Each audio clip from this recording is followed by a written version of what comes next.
en esta primera sala se cuenta, esta está dedicada al desarrollo cronológico del proyecto, que no termina en esta sala, sino que ocupa un poco de la sala de arriba.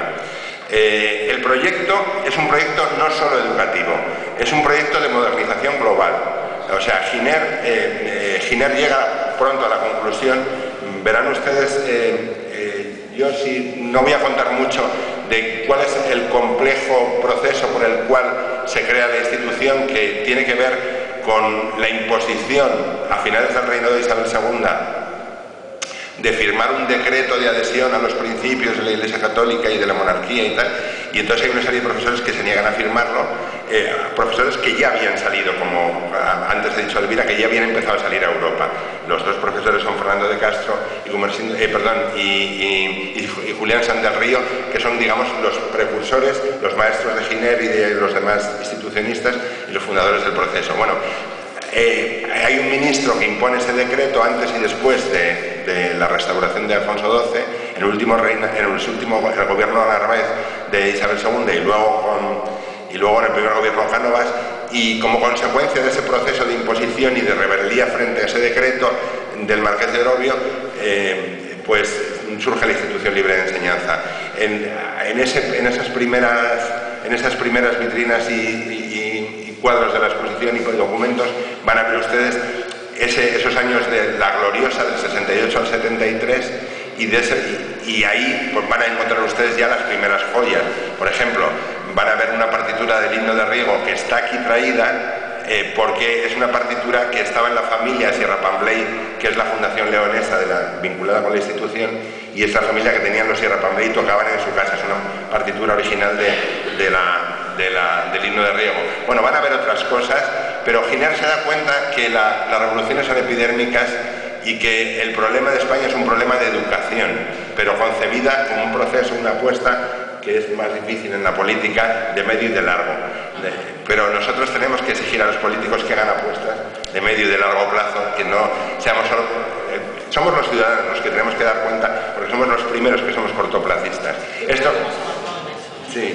Entonces, van a ver ustedes al final de esta sala una frase, está allá arriba, de una frase de Giner en el año 81, cuando terminó la primera lección en la institución que dio él como rector, que dice: las obras lentas son las duraderas. Ojalá alguna vez esta nación lo comprenda algún día. Bueno, pues ese proyecto es un proyecto que se hizo a medio y largo plazo.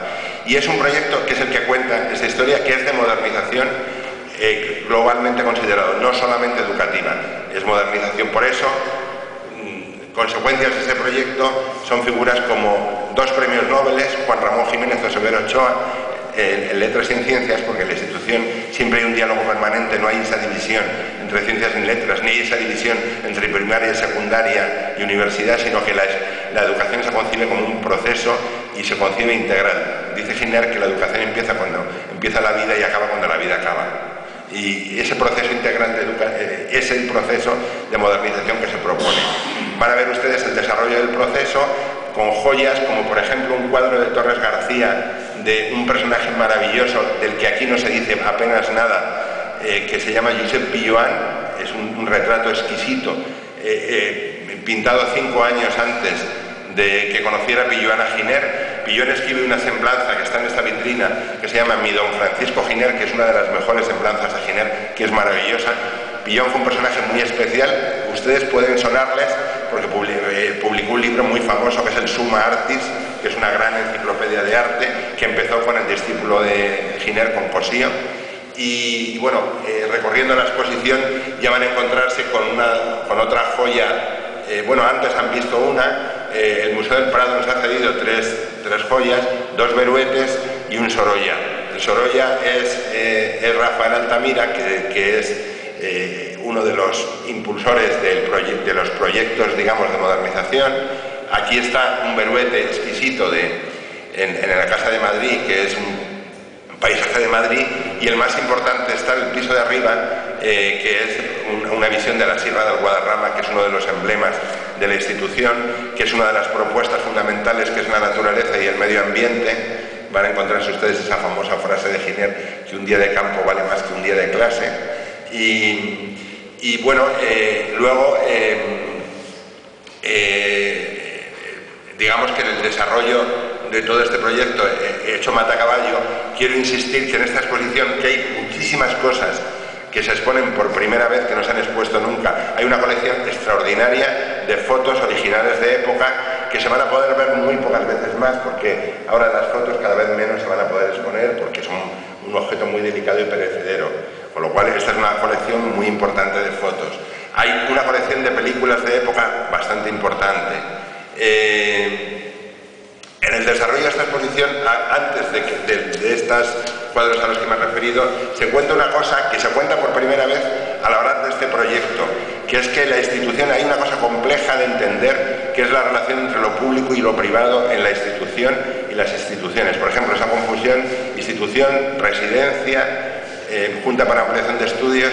La institución, desde que se crea en 1876 como una sociedad anónima y que luego se refunda en el año 16, hemos cumplido hace una semana 100 años como fundación, es una fundación privada. Siempre hemos sido privados, pero desde que se devuelven las cátedras a los profesores expedientados en 1881, la institución entendió que en un país como España no era posible hacer simplemente una acción privada, sino que había que colaborar para fortalecer el sector público, y entonces creó una serie de organismos, ayudó a crear una serie de organismos públicos, la mayoría de ellos en complicidad con el Partido Liberal en turno, pero uno de ellos también con el Partido Conservador. Esos organismos que están aquí contados fueron, el primero de todos, el Museo Pedagógico Nacional, que fue el gran laboratorio de la Reforma hasta que se crea la Junta para Ampliación de Estudios en 1907. El segundo fue el Instituto de Reformas Sociales, que se creó primero como comisión y luego como instituto, pero que se creó como instituto, sin embargo, en colaboración con el Partido Conservador, porque los conservadores tenían un problema con la institución siempre, que era el problema de la educación, porque la Iglesia en ese tema no estaba dispuesta a llegar a ningún acuerdo. Pero sin embargo, lo social, después de las encíclicas de León XIII, etcétera, sí que estaban dispuestos a la colaboración. Y el Instituto de Reformas Sociales, que es mucho menos conocido que la propia institución, etcétera, fue muy importante. Lo presidió un leonés ilustre, Gumersindo de Azcárate, y la mano derecha de Azcárate fue el pariente de nuestro amigo Juan, fue Adolfo González Posada, y realmente fue fundamental el instituto en la creación de toda la legislación.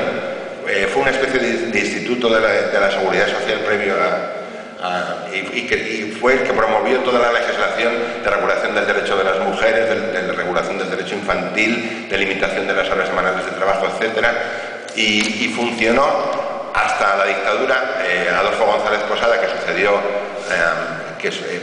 a Gumersindo, se negó en redondo a colaborar con la dictadura, y con la dictadura se liquidó el instituto. La tercera institución, que no es que sea propiamente una institución pública, era la Universidad de Oviedo. La Universidad de Oviedo, que era por donde empezaba entonces no se empezaba por La Laguna, se empezaba por Oviedo, estaban los profesores más jóvenes, y entonces se encontró un grupo de profesores allí de pronto, porque empezaban la carrera universitaria, que eran todos muy, muy brillantes. Estaba Leopoldo Varas Clarín, estaba Adolfo González Posada, estaba Niceto Sela, etcétera. Y entonces Giner dijo que no pidan traslado, que se queden todos en Oviedo. Y Oviedo se convirtió en un foco fundamental de la Reforma. Y en Oviedo se creó la extensión universitaria a finales del 19, que por inspiración del mundo anglosajón empezó a dar clases en la cuenca minera asturiana y tuvo muchísimo éxito, y a partir de ahí se crearon extensiones universitarias en otros centros. Y bueno, y hay una última institución, y esa institución sí que es privada como la institución, que es la Fundación Sierra Pamblé, la leonesa. Hay otra fundación pequeña, que es la González Allendo en Toro. Bueno, pues tienen ustedes la Fundación Sierra Pamblé, que hace una labor impresionante de trabajo en una serie de cuencas de León. Aquí, en la sacristía, yo creo que mucho mejor que en la exposición de Madrid, se cuenta el periodo de plenitud, la residencia, la Junta para Ampliación de Estudios, los grandes centros de